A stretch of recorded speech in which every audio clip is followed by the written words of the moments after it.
Hello everyone, welcome to my channel. जैसे कि आप लोग जानते हैं कि समाजशास्त्र से संबंधित क्लास है और समाजशास्त्र से संबंधित किसी भी एग्जाम की तैयारी कर रहे हैं, जैसे कि Bihar state, Bihar PGT, UP PGT, GIC, DSSB या कोई अन्य, तो सबके लिए महत्वपूर्ण है। तो जो बच्चे इस चैनल पर नए हैं, प्लीज़ चैनल को सब्सक्राइब कर लीजिएगा और ज़्यादा से ज़्यादा संख्या में शेयर कीजिए, जिससे कि और भी बच्चे जुड़ सकें, और पसंद आए तो लाइक कीजिए।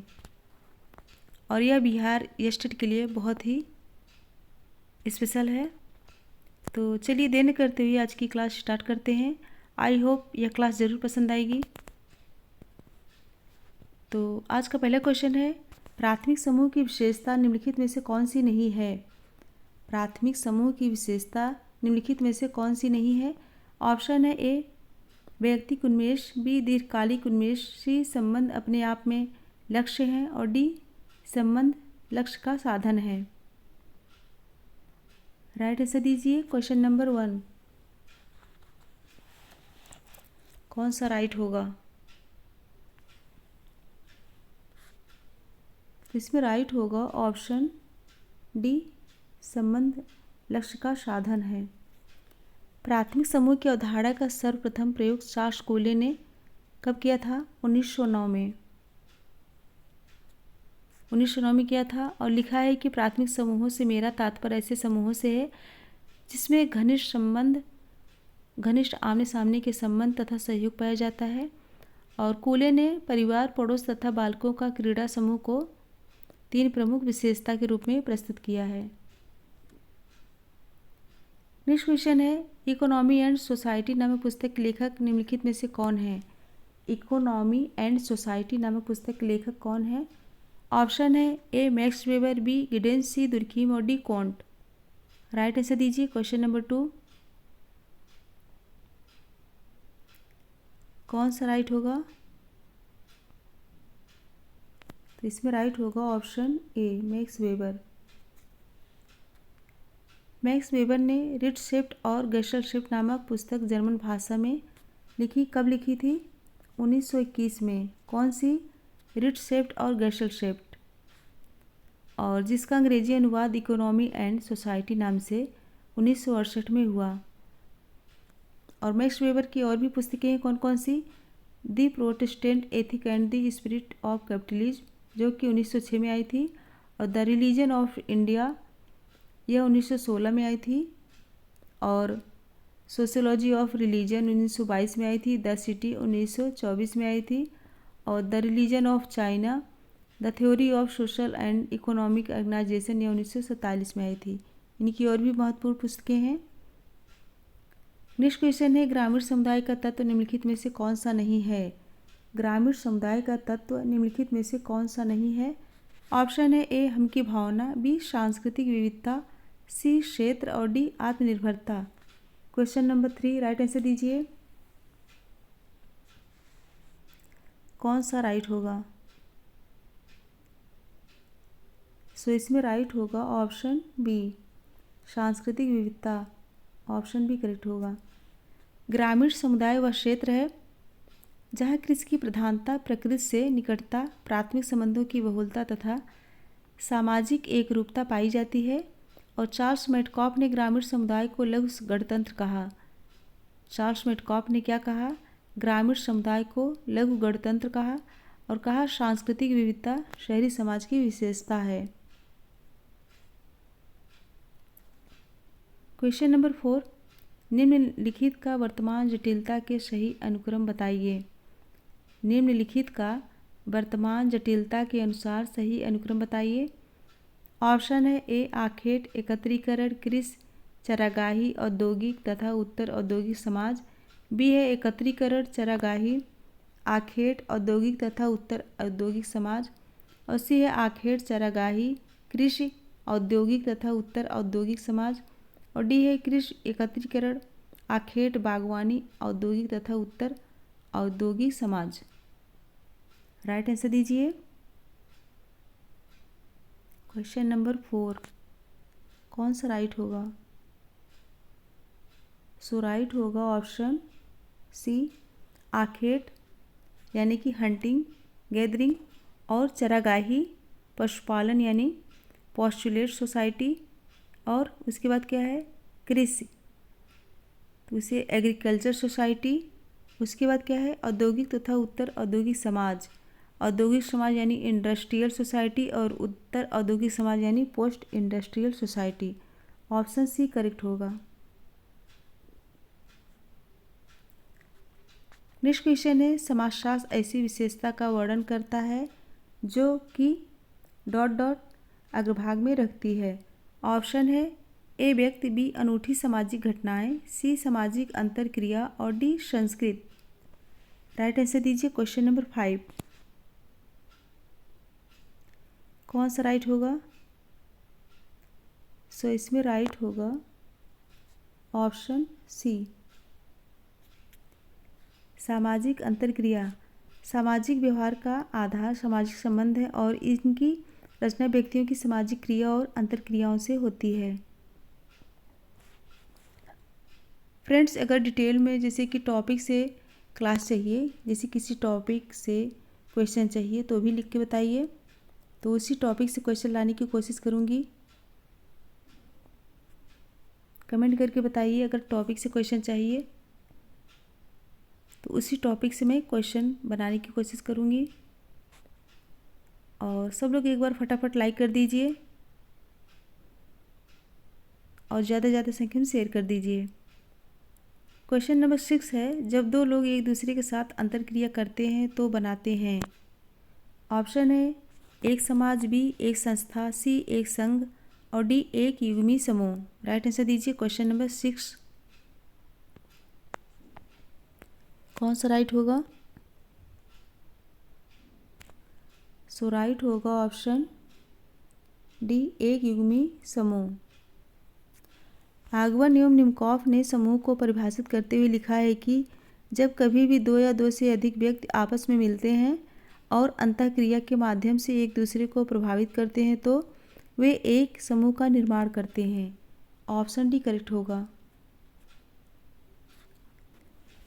नेक्स्ट क्वेश्चन है, मैक्स मूलर निम्नलिखित में से किसी धर्म का प्रारंभिक रूप मानते हैं। मैक्स मूलर निम्नलिखित में से किसी धर्म का प्रारंभिक रूप मानते हैं। ऑप्शन है ए प्रकृतिवाद, बी एकेश्वरवाद, सी जीववाद और डी जड़ पूजा। राइट आंसर दीजिए क्वेश्चन नंबर 7। कौन सा राइट होगा? इसमें राइट होगा ऑप्शन ए प्रकृतिवाद। मैक्स मूलर ने प्रकृति पूजा को धर्म का आरंभिक स्वरूप माना है। जर्मन विद्वान मैक्स मूलर का अध्ययन भारत और यूरोपीय पौराणिक कथाओं पर आधारित है और इनके अनुसार मनुष्य ने प्राकृतिक प्रकोप जैसे बाढ़, वर्षा, भूकंप, तूफान तथा सूर्य आदि का महत्व पहचान कर इनके आगे नतमस्तक हो गया है। और मैक्स मूलर के सिद्धांत को प्रकृतिवाद का सिद्धांत यानी थ्योरी ऑफ नेचुरलिज्म के नाम से जाना जाता है। ऑप्शन ए करेक्ट होगा। नेक्स्ट क्वेश्चन है, उपहास है। उपहास है। ऑप्शन है ए सामाजिक स्वीकृत, बी सामाजिक मानदंड और सी लोकाचार और डी लोकरीत। राइट आंसर दीजिए क्वेश्चन नंबर 8। कौन सा राइट होगा? इसमें राइट होगा ऑप्शन ए सामाजिक स्वीकृत। सामाजिक स्वीकृत सोशल सेक्शन का अर्थ है अच्छे कार्य के लिए पुरस्कार तथा गलत कार्य के लिए दंड। उपहास भी जो है सामाजिक स्वीकृत का ही अंग है जो समाज के सदस्यों को नियंत्रित करने का साधन है। नेक्स्ट क्वेश्चन है, संदर्भ समूह शब्द सर्वप्रथम किसने प्रयोग किया था। संदर्भ समूह शब्द सर्वप्रथम किसने प्रयोग किया था। ऑप्शन है ए हाइमन, बी मर्टन, सी श्रीनिवास और डी कूले। राइट आंसर दीजिए क्वेश्चन नंबर 9। कौन सा राइट होगा? सो राइट होगा ऑप्शन ए हाइमन। संदर्भ समूह शब्द का सर्वप्रथम प्रयोग किसने किया था? हाइमन ने। कब? 1942 में। यह क्वेश्चन कई बार आया है और इस अवधारणा का विस्तृत रूप किसने प्रतिपादित किया है? मर्टन ने विस्तृत रूप से प्रतिस्थापित किया है। नेक्स्ट है प्रकारवादी की ध्रुवीय कार्य पद्धति है। प्रकारवादी की ध्रुवीय कार्य पद्धति है। ऑप्शन है ए आनुमानिक इतिहास, और बी है पुस्तकालय कार्य, और सी है क्षेत्रीय कार्य, और डी है विषय वस्तु विश्लेषण। क्वेश्चन नंबर 10 राइट आंसर दीजिए। कौन सा राइट होगा? इसमें राइट होगा ऑप्शन सी क्षेत्रीय कार्य। सामाजिक शोध में और अधिक वस्तुनिष्ठता लाने हेतु सर्वप्रथम क्षेत्र कार्य यानी फील्ड वर्क परंपरा की शुरुआत प्रकारवादियों ने की, जिनमें ब्रिटिश मानवशास्त्री मैलिनोवस्की का नाम विशेष रूप से उल्लेखनीय है, और उन्होंने सहभागी अवलोकन के साथ क्षेत्र कार्य किया, और उनकी पुस्तक द ट्रोबियान आइलैंड्स एक मील का पत्थर है। कौन सी पुस्तक? ट्रोबियान आइलैंड्स। नेक्स्ट है मीट के लिए सामान्यीकृत अन्य तथा महत्वपूर्ण अन्य किसने सृजन? मीट के लिए सामान्यीकृत अन्य तथा महत्वपूर्ण अन्य किसके सृजन करता है? ऑप्शन है ए आई मैं, बी मी मुझे, सी ईगो अहम, और डी सुपर ईगो परा अहम। राइट आंसर दीजिए।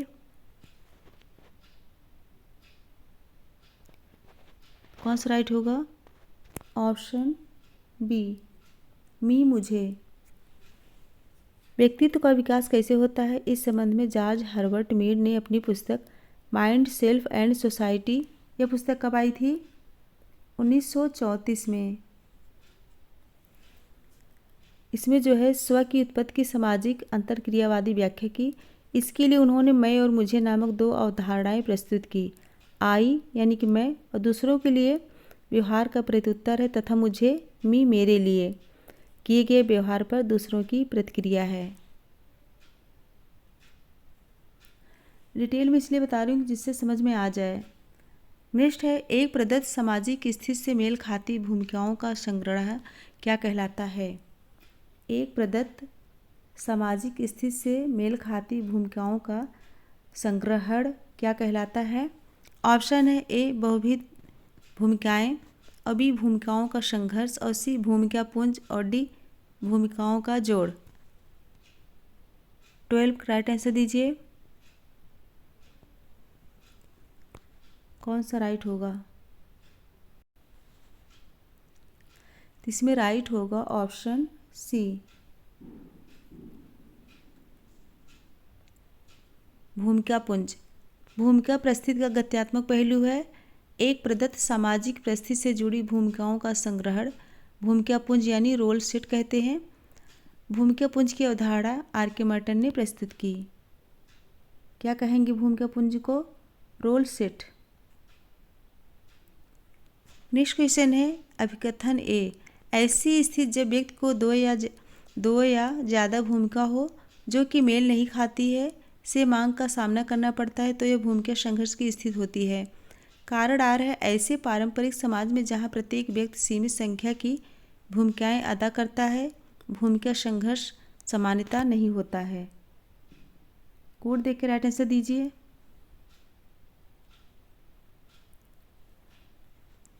ए है ए सत्य है परंतु आर असत्य है। बी है ए और आर दोनों सत्य है, आर ए की सही व्याख्या है। सी है ए असत्य है, आर असत्य है, और डी है ए और आर दोनों सत्य है परंतु आर ए की सही व्याख्या नहीं है। क्वेश्चन नंबर 13 राइट आंसर दीजिए।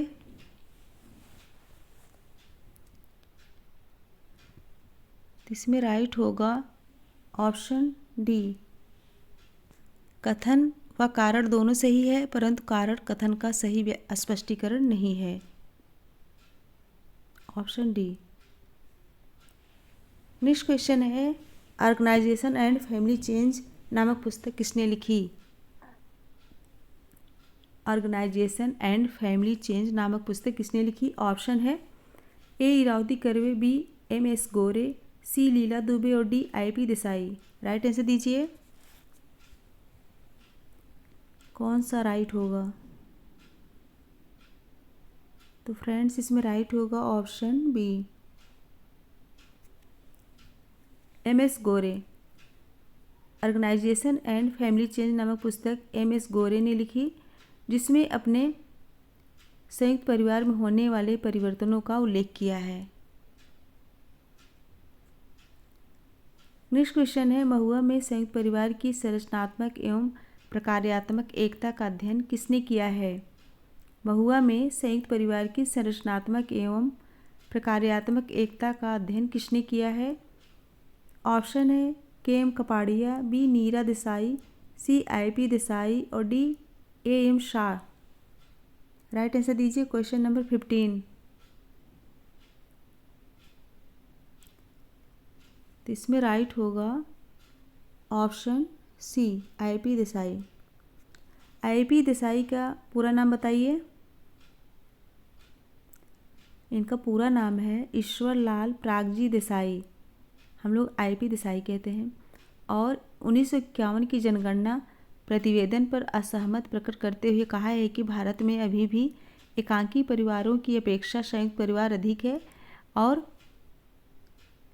निष्कर्ष की पुष्टि के लिए गुजरात के महुआ कस्बे का अध्ययन किया और 1964 में महुआ में परिवार के कुछ पक्ष नाम से अंग्रेजी में अनुवाद किए प्रकाशित हुआ।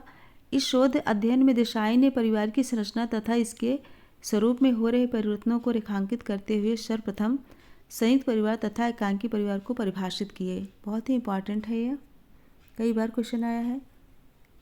नेक्स्ट है, किसने कहा कि भारत में सामाजिक स्थिरीकरण पवित्रता तथा प्रदूषण पर आधारित है? भारत में सामाजिक स्थिरीकरण पवित्रता तथा प्रदूषण पर आधारित है।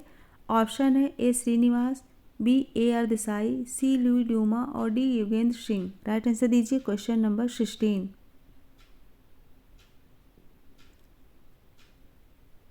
कौन सा राइट होगा? सो इसमें राइट होगा option C, Louis Dumas.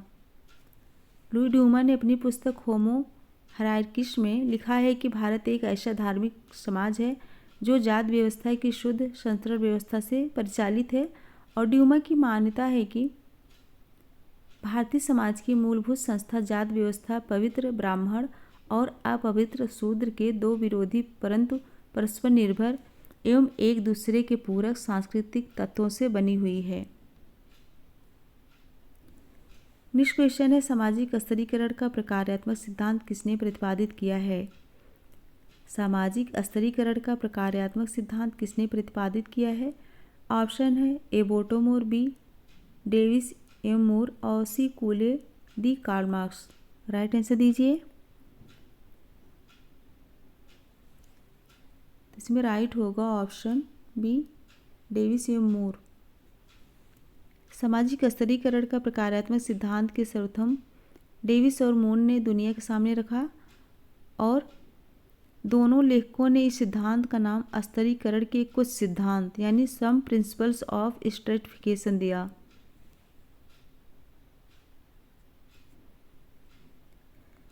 Next question है क्वेश्चन नंबर 18। परिवर्तन का मार्क्सवादी सिद्धांत की परिवर्तन के द्वारा क्रांति आती है इंगित करता है। बहुत ही इंपॉर्टेंट है। परिवर्तन का मार्क्सवादी सिद्धांत की परिवर्तन के द्वारा क्रांति आती है इंगित करता है। ऑप्शन है ए. विद्यमान संरचना में परिवर्तन, बी. संपूर्ण संरचना में परिवर्तन, सी. विद्यमान संरचना में आंशिक परिवर्तन और डी. संरचनात्मक तत्वों में नाम मात्र का परिवर्तन। राइट आंसर दीजिए क्वेश्चन नंबर 18। कौन सा राइट होगा? तो फ्रेंड्स इसमें राइट होगा ऑप्शन बी। परिवर्तन के मार्क्सवादी सिद्धांत की परिवर्तन के द्वारा क्रांति आती है और यह संपूर्ण सामाजिक संरचना में परिवर्तन को इंगित करता है। और मार्क्स के अनुसार वर्ग संघर्ष की चरम स्थित क्रांति है, यह वह दशा को इंगित करती है। नेक्स्ट क्वेश्चन है, शास्त्रीय तथा आधुनिक समाजशास्त्रीय दृष्टिकोण के बीच मूलभूत अंतर निम्नलिखित में दृष्टिगोचर होता है। शास्त्रीय तथा आधुनिक समाजशास्त्रीय दृष्टिकोण के बीच मूलभूत अंतर निम्नलिखित में दृष्टिगोचर होता है। ऑप्शन है ए समष्टि से व्यष्टि सैद्धांतिक दृष्टिकोण तक निःशब्द स्थानांतरण, बी है व्यष्टि से समष्टि दृष्टिकोण तक उन्मूलक स्थानांतरण, सी है मध्यम विन्यास के सिद्धांतों का विकास और डी है उपर्युक्त में से कोई नहीं। राइट आंसर दीजिए।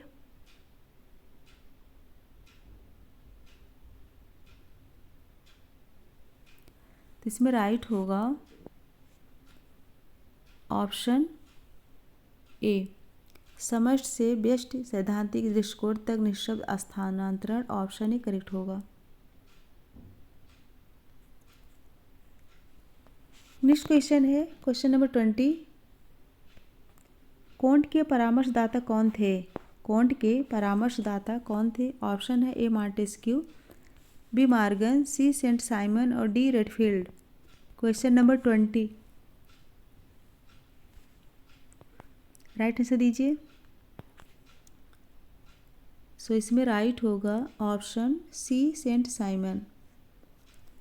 सेंट साइमन को फ्रांसीसी समाजशास्त्र और मानवशास्त्र दोनों के एक साथ प्रणेता माना जाता है।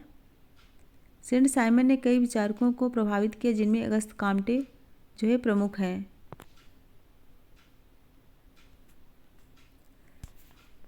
नेक्स्ट क्वेश्चन है सामाजिक डार्विनवाद में निम्नलिखित में से कौन विश्वास करता है? सामाजिक डार्विनवाद में निम्नलिखित में से कौन विश्वास करता है? ऑप्शन है ए विसरणवादी, बी विकासवादी, सी प्रकारवादी और डी उपर्युक्त सभी। 21 राइट आंसर दीजिए। फ्रेंड्स, अगर पसंद आए तो लाइक कीजिए और ज़्यादा से ज़्यादा संख्या में शेयर कीजिए, जिससे और भी बच्चे पढ़ सकें। तो इसमें राइट होगा ऑप्शन बी विकासवादी। चार्ल्स डार्विन ने अपनी पुस्तक द ओरिजिन ऑफ स्पीसीज कब आई थी? 1859 में। प्राकृतिक प्रवरण नेचुरल सिलेक्शन नामक सिद्धांत प्रस्तुत किया, जिसे सामाजिक डार्विनवाद कहा जाता है। क्या है? प्राकृतिक प्रवरण। नेक्स्ट क्वेश्चन है सामाजिक व्यवस्था के बारे में पार्सन्स का विश्लेषण किस सिद्धांत पर आधारित है? सामाजिक व्यवस्था के बारे में पार्सन्स का विश्लेषण किस सिद्धांत पर आधारित है?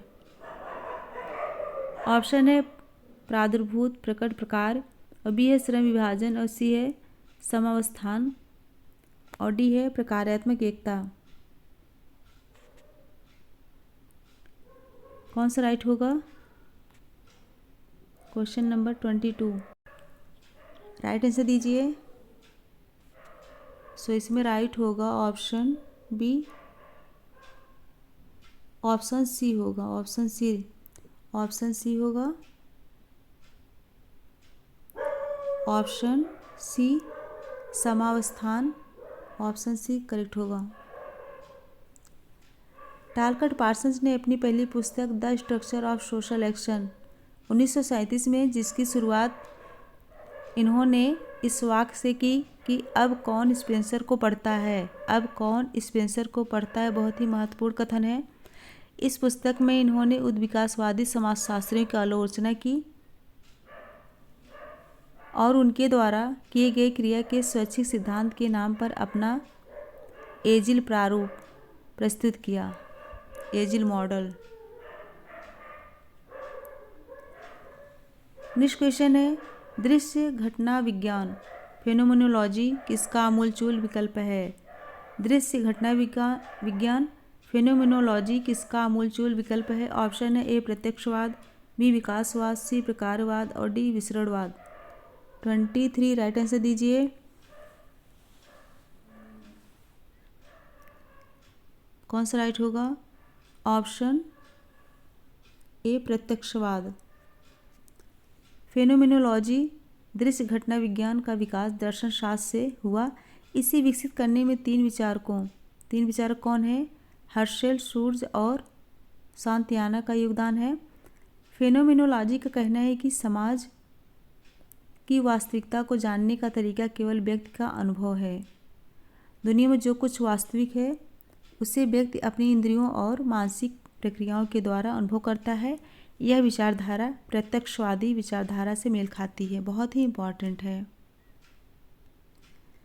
नेक्स्ट क्वेश्चन है क्वेश्चन नंबर 24। आत्महत्या के बारे में दुर्खीम का अध्ययन हमें क्या समझने में हमारी मदद करता है। क्वेश्चन क्या है, आत्महत्या के बारे में दुर्खीम का अध्ययन हमें क्या समझने में हमारी मदद करता है। ऑप्शन है ए व्यक्ति पर समाज की पकड़, बी समाज पर व्यक्ति की पकड़, सी विभिन्न समाजों में आत्महत्या की दरें और डी है समाज के सामाजिक एकीकरण की कोट देख के राइट आंसर दीजिए। कौन सा राइट होगा। तो इसमें राइट होगा ऑप्शन सी, व्यक्ति पर समाज की पकड़ और समाज के सामाजिक एकीकरण की कोट। ऑप्शन सी करेक्ट होगा। दुर्खीम ने अपनी पुस्तक आत्महत्या सुसाइड कब आई थी। 1897 में। सुसाइड कब आई थी। 1897 में। आत्महत्या की व्याख्या करते हुए आत्महत्या जो ऊपरी तौर पर एक व्यक्तिगत तथ्य और मानसिक कारकों का परिणाम नजर आती है, उसका निर्धारण अंततः समाज द्वारा होता है। किसके द्वारा होता है। समाज द्वारा। और 3 प्रकार की आत्महत्याओं का उल्लेख किए हैं। कौन कौन से। अहमवादी, मानस शून्यवादी और परार्थवादी। और इसके अतिरिक्त दुर्खीम ने भाग्यवादी आत्महत्या का भी उल्लेख किया है। नेक्स्ट क्वेश्चन है 25। मर्टन द्वारा समाज के प्रकार्यात्मक विश्लेषण में निम्नलिखित में से कौन सी अवधारणाएं केंद्रीय हैं। मर्टन द्वारा समाज के प्रकार्यात्मक विश्लेषण में निम्नलिखित में से कौन सी अवधारणाएं केंद्रीय हैं।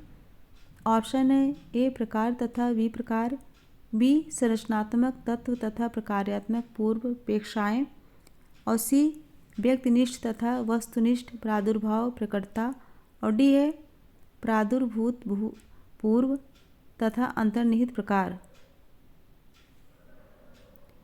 कौन सा राइट होगा। प्रादुर्भूत तथा अंतर्निहित प्रकार। कौन सा राइट होगा।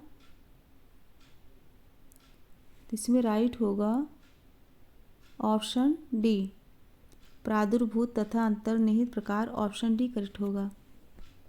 मर्टन ने अपनी पुस्तक social theory and social structure 1957 में संरचनात्मक प्रकार्यात्मक विश्लेषण का अपना एक पैराडाइम यानी वैचारिक मानचित्र प्रस्तुत किया, जिसमें उन्होंने प्रमुख रूप से प्रकार और दुष्प्रकार, प्रकट प्रकार, प्रत्यक्ष तथा अप्रकट प्रकार, अंतर्निहित की अवधारणा प्रस्तुत की। और इसके अलावा इन्होंने आकार यानी नॉन फंक्शन तथा प्रकार्यात्मक विकल्प आदि अवधारणाओं का भी उल्लेख किया। तो फ्रेंड्स 25 क्वेश्चन कंप्लीट हुए। अगर क्वेश्चन अच्छे लगे हो, क्लास अच्छी लगी हो तो लाइक ज़रूर कीजिए और ज़्यादा से ज़्यादा संख्या में शेयर कीजिए। अगर आप लोगों की कोई क्वेरी है, डिमांड है तो कमेंट बॉक्स में लिखिए और कमेंट करके बताइए कि आज की क्लास कैसी थी। तो लास्ट में एक क्वेश्चन है, इसका आंसर ज़रूर दीजिएगा और मेरे साथ बने रहने के लिए thank you so much everyone. Goodbye and good night.